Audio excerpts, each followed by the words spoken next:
सभी को, देश के किसानों को, कृषि वैज्ञानिकों को बहुत बहुत बधाई देता हूं। साथियों, बीते 6-7 सालों में साइंस और टेक्नोलॉजी को खेती से जुड़ी चुनौतियों के समाधान के लिए प्राथमिकता के आधार पर उपयोग किया जा रहा है। विशेष रूप से बदलते हुए मौसम में नई परिस्थितियों के अनुकूल अधिक पोषण युक्त बीजों, इस पर हमारा फोकस बहुत अधिक है। हाल के वर्षों में अलग अलग फसलों की ऐसी 1300 से अधिक सीड वैरायटी, बीज की विविधताएं तैयार की गई हैं। इसी श्रृंखला में आज 35 और क्रॉप वैरायटीज देश के किसानों के चरणों में समर्पित की जा रही है। ये क्रॉप वैरायटीज, ये बीज जलवायु परिवर्तन के प्रभाव से खेती की सुरक्षा करने और कुपोषण मुक्त भारत के अभियान में बहुत सहायक होने वाला ये हमारे वैज्ञानिकों की खोज का परिणाम है। ये नई वैरायटीज मौसम की कई तरह की चुनौतियों से निपटने में सक्षम तो है ही, इनमें पौष्टिक तत्व भी ज्यादा है। इनमें से कुछ वैरायटी कम पानी वाले क्षेत्रों के लिए है, कुछ क्रॉप गंभीर रोगों से सुरक्षित है, कुछ जल्दी तैयार हो जाने वाली है, कुछ खारे पानी में भी हो सकती है। यानी देश की अलग अलग परिस्थितियों को ध्यान में रखते हुए इन्हें तैयार किया गया है। छत्तीसगढ़ के National Institute of Biotic Stress Management के तौर पर देश को एक नया वैज्ञानिक काम के लिए राष्ट्रीय संस्थान मिला है। ये संस्थान मौसम और अन्य परिस्थितियों के बदलाव से पैदा हुई चुनौतियां, बायोटिक स्ट्रेस, इससे निपटने में देश के प्रयासों को वैज्ञानिक मार्गदर्शन मिलेगा, वैज्ञानिक सहायताएं मिलेगी और वो बहुत बल देगा। यहां से जो मैन पावर ट्रेन होगा, जो हमारा युवा धन तैयार होगा, वैज्ञानिक मन मस्तिष्क के साथ जो हमारा वैज्ञानिक तैयार होगा, जो यहां पर समाधान तैयार होंगे, जो सॉल्यूशन निकलेंगे, वो देश की कृषि और किसानों की आय बढ़ाने में कारगर सिद्ध होंगे। साथियों, हम सभी जानते हैं कि हमारे देश में फसलों का कितना बड़ा हिस्सा कीड़ों की वजह से बर्बाद हो जाता है। इससे किसानों का भी बहुत नुकसान होता है। पिछले वर्ष ही कोरोना से लड़ाई के बीच में हमने देखा है कि कैसे टिड्डी दल ने भी अनेक राज्यों में बड़ा हमला कर दिया था। भारत ने बहुत प्रयास करके तब इस हमले को रोका था। किसानों का ज्यादा नुकसान होने से बचाने का भरपूर प्रयास किया गया था। मैं समझता हूं कि इस नए संस्थान पर बहुत बड़ा दायित्व है और मुझे विश्वास है कि यहां काम करने वाले वैज्ञानिक देश की उम्मीदों पर खरा उतरेंगे। साथियों, खेती किसानी को जब संरक्षण मिलता है, सुरक्षा कवच मिलता है, तो उसका और तेजी से विकास होता है। किसानों की जमीन को सुरक्षा देने के लिए उन्हें अलग अलग चरणों में 11 करोड़ सॉइल हेल्थ कार्ड दिए गए हैं। इसकी वजह से किसानों को अपनी जो जमीन है उसकी क्या मर्यादाएं हैं, उस जमीन की क्या शक्ति है, किस प्रकार के बीज बोने से, किस प्रकार की फसल बोने से अधिक लाभ होता है, दवाइयां कौन सी जरूरी पड़ेगी, फर्टिलाइजर कौन सा जरूरी पड़ेगा, ये सारी चीजें उस सॉइल हेल्थ कार्ड के कारण, जमीन की सेहत का पता चलने के कारण कि इसकी वजह से किसानों को बहुत लाभ हुआ है, उनका खर्चा भी कम हुआ है और उपज भी बढ़ी है। उसी प्रकार से यूरिया की 100% से 100% नीम कोटिंग करके हमने खाद को लेकर होने वाली चिंता को भी दूर किया। किसानों को पानी की सुरक्षा देने के लिए हमने सिंचाई परियोजनाएं शुरू की। दशकों से लटकी करीब करीब 100 सिंचाई परियोजनाओं को पूरा करने का अभियान चलाया। बहुत बड़ी मात्रा में बजट लगा दिया इसके लिए। उसके कारण किसानों को पानी मिल जाए तो वो पानी से पराक्रम करके दिखाता है। उसी प्रकार से पानी बचाने के लिए हमने माइक्रो इरिगेशन, स्प्रिंकलर, उन चीजों के लिए भी बड़ी आर्थिक मदद करके किसानों तक ये व्यवस्थाएं पहुंचाने का प्रयास किया। फसलों को रोगों से बचाने के लिए, ज्यादा उपज के लिए किसानों को नई नई वैरायटी के बीज दिए गए। किसान खेती के साथ साथ बिजली पैदा करे, अन्नदाता, ऊर्जादाता भी बने, अपनी खुद की जरूरतें भी पूरी कर सके। इसके लिए पीएम कुसुम अभियान भी चलाया जा रहा है। लाखों किसानों को सोलर पंप भी दिए गए हैं। उसी प्रकार से आज तो मौसम के विषय में तो हमेशा दुनिया भर में चिंता का विषय बना हुआ है। अभी हमारे छत्तीसगढ़ के मुख्यमंत्री जी भी कितने प्रकार की प्राकृतिक आपदाएं आती हैं, क्लाइमेट चेंज के कारण क्या क्या मुसीबत आती है, बड़ा बड़े अच्छे ढंग से उन्होंने वर्णन किया। अब आप जानते हैं ओलावृष्टि और मौसम की मार से किसानों को सुरक्षा देने के लिए हमने कई चीजों में परिवर्तन किए। पहले के सारे नियमों में बदलाव लाए ताकि किसान को सर्वाधिक लाभ हो, इस नुकसान के समय उसको दिक्कत न आए, ये सारे परिवर्तन किए। पीएम फसल बीमा योजना, इससे भी किसानों को बहुत लाभ हो और सुरक्षा मिले, इसकी चिंता की। इस परिवर्तन के बाद किसानों को करीब करीब ये जो प्रधानमंत्री फसल बीमा योजना में जो परिवर्तन लाए, उसके कारण किसानों को करीब करीब 1 लाख करोड़ रुपए की क्लेम राशि का भुगतान किया गया है। ये 1 लाख करोड़ रुपया इस संकट की घड़ी में किसान के जेब में गया है। साथियों, एमएसपी में बढ़ोतरी के साथ साथ हमने खरीद प्रक्रिया में भी सुधार किया ताकि अधिक से अधिक किसानों को इसका लाभ मिल सके। रबी सीजन में 430 लाख मैट्रिक टन से ज्यादा गेहूं खरीदा गया।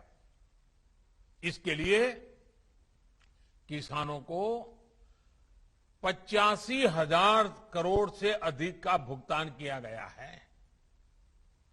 कोविड के दौरान गेहूं खरीद केंद्रों की संख्या 3 गुना तक बढ़ाई है। साथ ही दलहन, तिलहन, इन खरीद केंद्रों की संख्या भी 3 गुना बढ़ाई गई है। किसानों की छोटी छोटी जरूरतों को पूरा करने के लिए किसान सम्मान निधि के तहत 11 करोड़ से अधिक हमारे हर किसान को, और उसमें ज्यादातर छोटे किसान हैं। 10 में से 8 किसान हमारे देश में छोटे किसान हैं, बहुत छोटे छोटे जमीन के टुकड़े पर पल रहे हैं। ऐसे किसानों को करीब करीब 1.5 लाख करोड़ से भी ज्यादा रुपए सीधे उनके बैंक अकाउंट के पास भेजे गए हैं।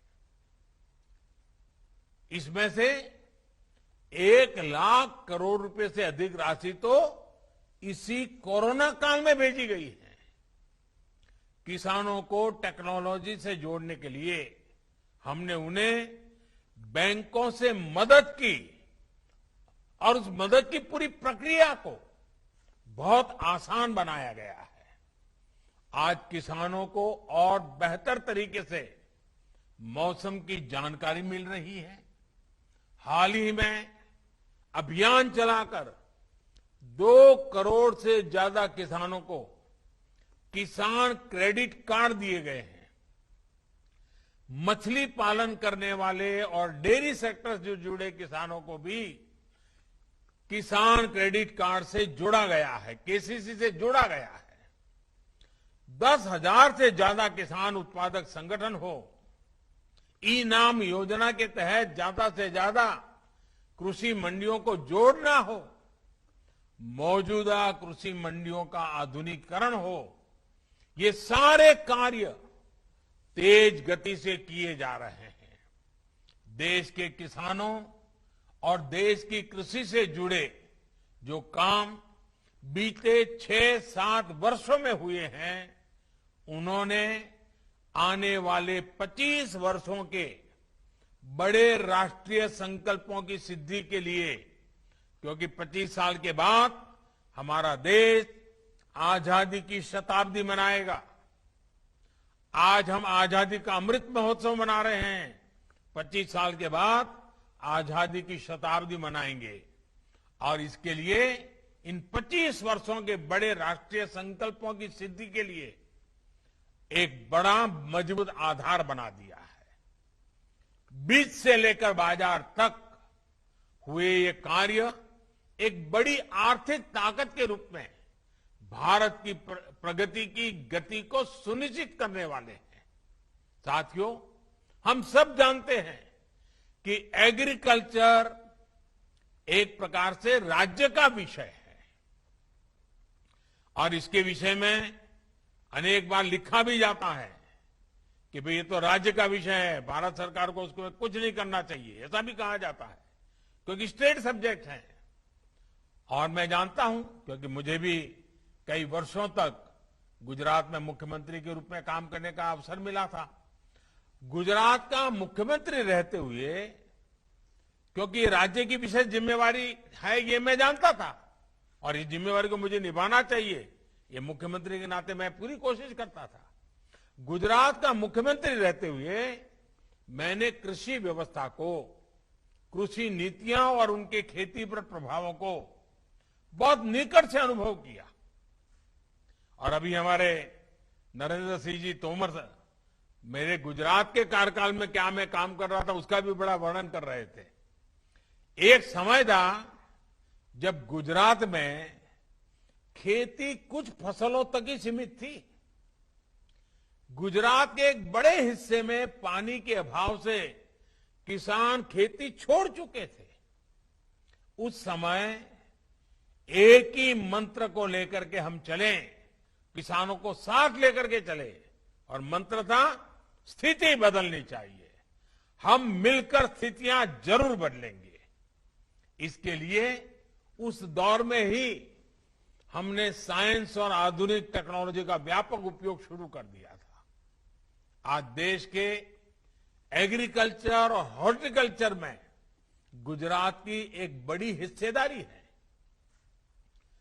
अब आज गुजरात में 12 महीने खेती होती है। कच्छ जैसे क्षेत्र में भी आज वो फल सब्जियां पैदा होती हैं जिनके बारे में कभी सोच नहीं सकते थे। आज कच्छ का रेगिस्तान में से वहां की कृषि पैदावार विदेशों में एक्सपोर्ट होना शुरू हुआ है। भाइयों बहनों, सिर्फ पैदावार पर ही फोकस नहीं किया गया, बल्कि पूरे गुजरात में कोल्ड चेन का एक बहुत बड़ा नेटवर्क तैयार किया गया। ऐसे अनेक प्रयासों से खेती का दायरा तो बढ़ा ही, साथ ही खेती से जुड़े उद्योग और रोजगार भी बड़ी मात्रा में तैयार हुए हैं। और क्योंकि एक मुख्यमंत्री के नाते राज्य सरकार की सारी जिम्मेवारी होती है, तो मुझे वो समय इन सारे कामों करने का अच्छा सा अवसर भी मिला और मैंने पूरी मेहनत भी की।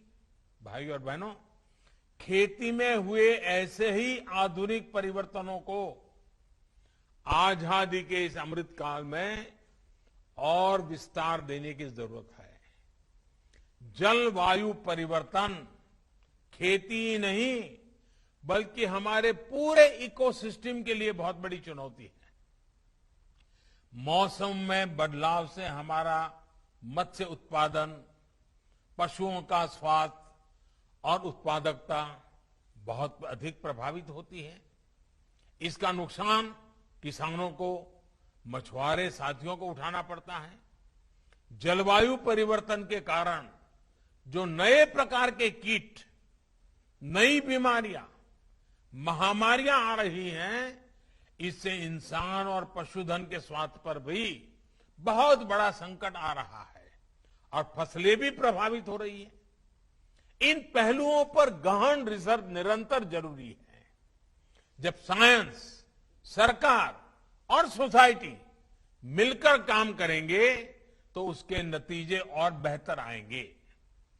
किसानों और वैज्ञानिकों का ऐसा गठजोड़ नई चुनौतियों से निपटने में देश की ताकत बढ़ाएगा। जिला स्तर पर साइंस आधारित ऐसे कृषि मॉडल खेती को अधिक प्रोफेशनल, अधिक लाभकारी बनाएंगे। आज जलवायु परिवर्तन से बचाव करने वाली तकनीक और प्रक्रियाओं को प्रोत्साहित करने के लिए जो अभियान आज लॉन्च किया गया है, उसके मूल में भी यही भावना है। भाइयों और बहनों, ये वो समय है जब हमें बैक टू बेसिक और मार्च फॉर फ्यूचर दोनों में संतुलन साधना है। जब मैं बैक टू बेसिक कहता हूं, तब मेरा आशय हमारी पारंपरिक कृषि की उस ताकत से है जिसमें आज की अधिकतर चुनौतियों से जुड़ा सुरक्षा कवच था। पारंपरिक रूप से हम खेती, पशुपालन और मत्स्य पालन एक साथ करते आए हैं। इसके अलावा एक साथ एक ही खेत में एक ही समय पर कई फसलों को भी उगाया जाता था। यानी पहले हमारे देश की एग्रीकल्चर मल्टीकल्चर थी, लेकिन ये धीरे धीरे मोनोकल्चर में बदलती चली गई। भिन्न भिन्न परिस्थितियों की वजह से किसान एक ही फसल उगाने लग गया। इस स्थिति को भी हमें मिलकर बदलना ही होगा। आज जब क्लाइमेट चेंज की चुनौती बढ़ रही है, तो हमें अपने कार्यों की गति को भी बढ़ाना होगा। बीते वर्षों में इसी भावना को हमने किसानों की आय में बढ़ोतरी करने के लिए भी प्रोत्साहित किया है।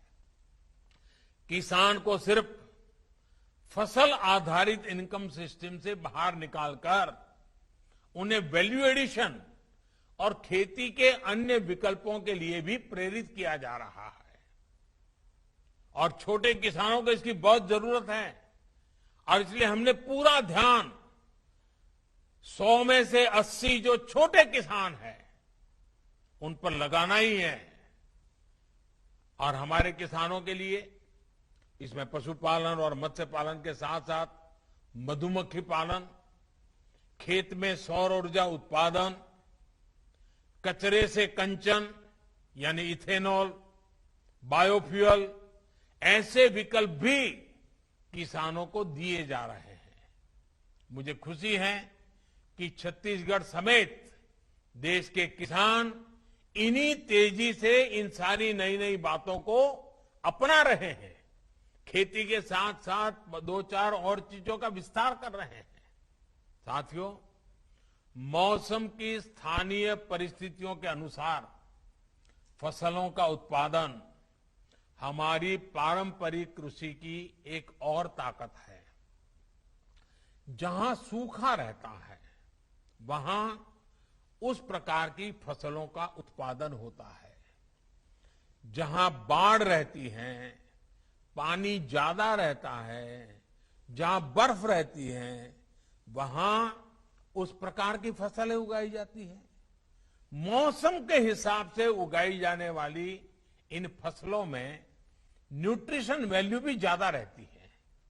विशेष रूप से जो हमारे मोटे अनाज मिलेट्स हैं, उनका बहुत महत्व है।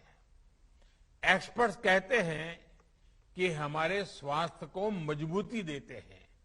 इसलिए आज की लाइफस्टाइल में जिस प्रकार की बीमारियां बढ़ रही हैं, उनको देखते हुए हमारे इन मिलेट्स की डिमांड बहुत अधिक बढ़ रही है। मेरे किसान भाइयों बहनों, आपको जानकर के खुशी हुई, भारत के प्रयासों से ही यूएनओ संयुक्त राष्ट्र संघ ने अगले वर्ष यानी 2023 को इंटरनेशनल ईयर ऑफ मिलेट्स घोषित किया है। ये मिलेट्स की खेती की हमारी परंपरा हमारे अनाज को अंतर्राष्ट्रीय स्तर पर शोकेस करने का और नए बाजार तलाशने का बहुत बड़ा अवसर है। लेकिन इसके लिए अभी से काम करना पड़ेगा।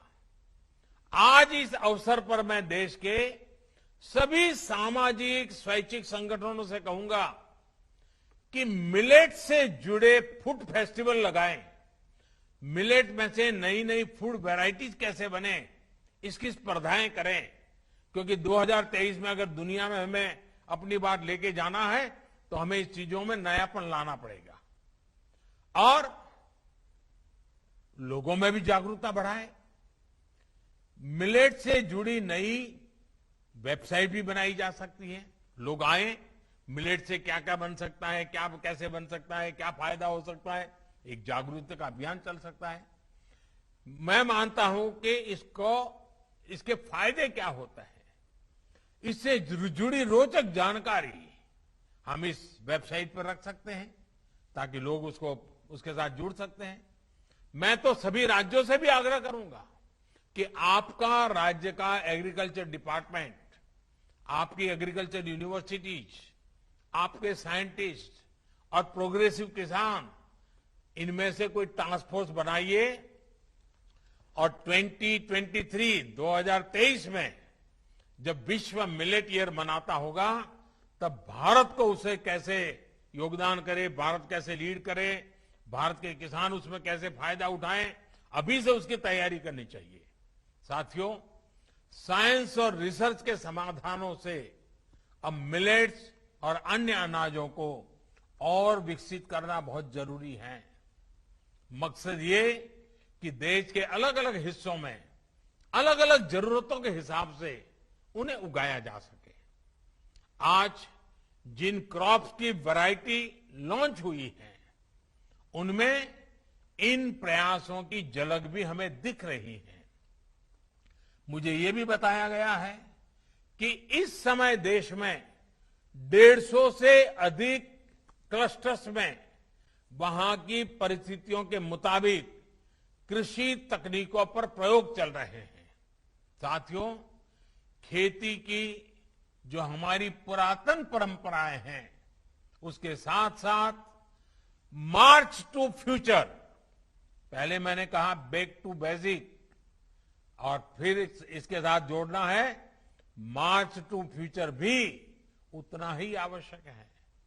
फ्यूचर की जब हम बात करते हैं तो उसके मूल में आधुनिक टेक्नोलॉजी है, खेती के नए औजार है, आधुनिक कृषि मशीनों और उपकरणों को बढ़ावा देने का प्रयासों का परिणाम आज दिख रहा है।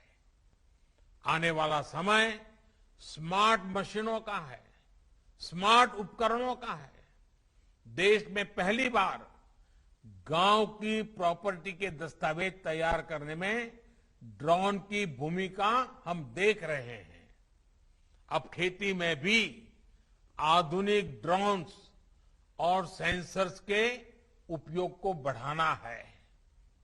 इससे खेती से जुड़ा हाई क्वालिटी डेटा हमें मिल सकता है।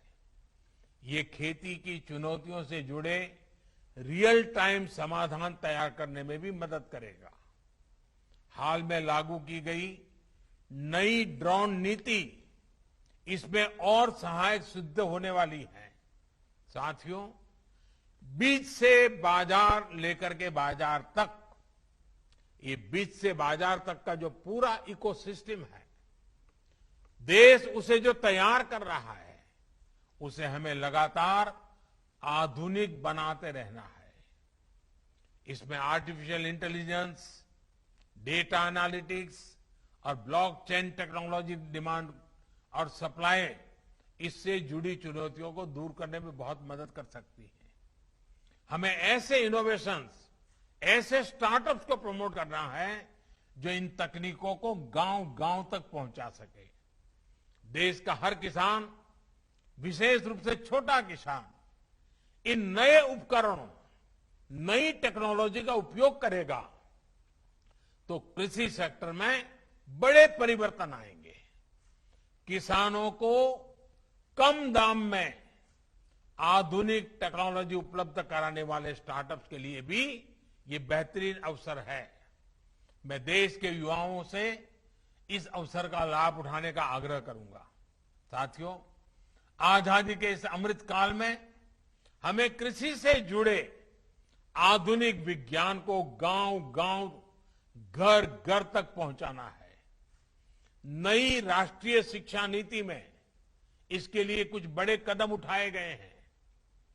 हमें अब कोशिश करनी है कि मिडिल स्कूल लेवल तक कृषि से जुड़ी रिसर्च और टेक्नोलॉजी हमारे स्कूली पाठ्यक्रम का भी हिस्सा बने।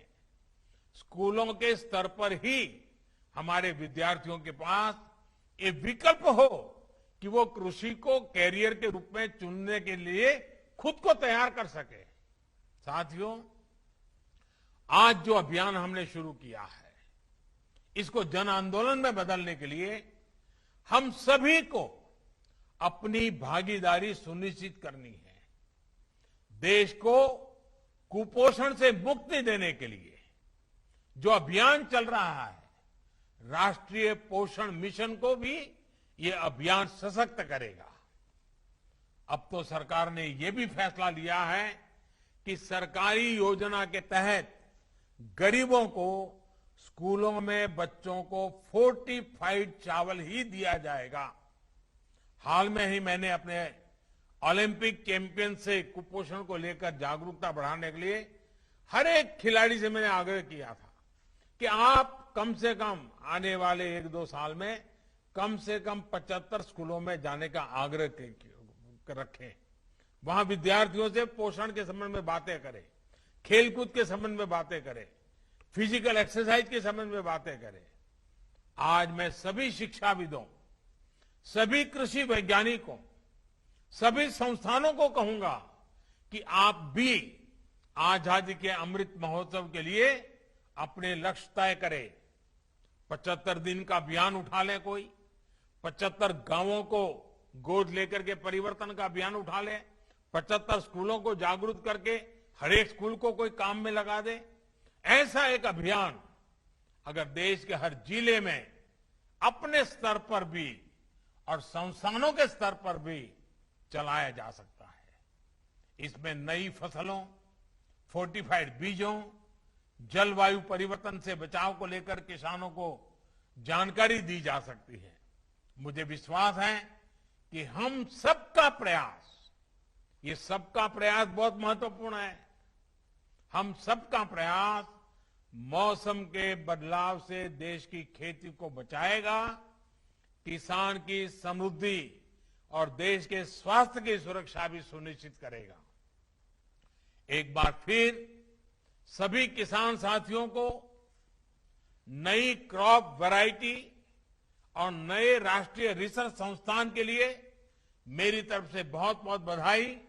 फिर से एक बार जिन यूनिवर्सिटियों ने आज पुरस्कार प्राप्त किया है उन यूनिवर्सिटीज के सभी विद्यार्थियों को, वहां की फैकल्टीज को, वहां के वाइस चांसलर को, उन सबको भी मेरी तरफ से बहुत बहुत बधाई। वैज्ञानिक साथियों को अनेक अनेक शुभकामनाएं, ताकि वैज्ञानिक व्यवस्था ही, वैज्ञानिक मन ही, वैज्ञानिक तरीका ही चुनौतियों से मुक्ति पाने के उत्तम रास्ते दे सकता है। उन सबको मेरी तरफ से बहुत बहुत शुभकामनाएं। बहुत बहुत धन्यवाद।